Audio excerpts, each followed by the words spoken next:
So this is looking at mid-level temperatures, which is a proxy for where it's generally going to be colder than usual, where it's going to be warmer than usual. You'll see the ridging across parts of the southwest there, where it's going to be milder. And then here you see the trough in place in the east. This is where we are right now. We've also got precip on this.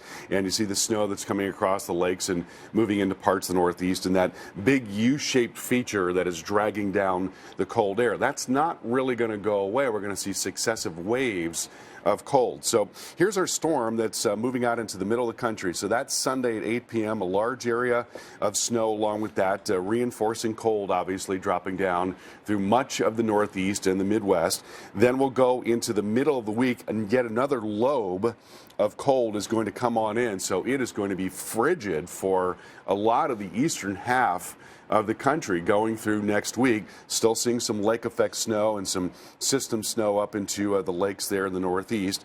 Then we'll take it into the latter part of the week. Yet another lobe comes down. The trajectory is a little bit different, but still very cold here across a good part of the Midwest and the northeast, even while it's getting milder across the southern tier of the country.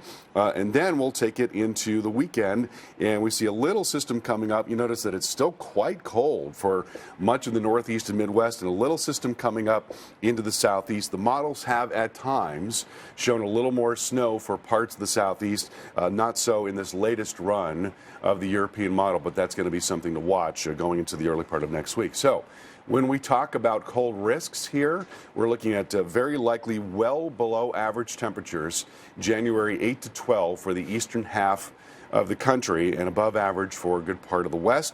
Then we go out into the middle of the month, and again we see below average temperatures for a good part of the southeast. It's going to be very cold for quite some time to come. We're talking about 250 million people being below average Tuesday and into Wednesday.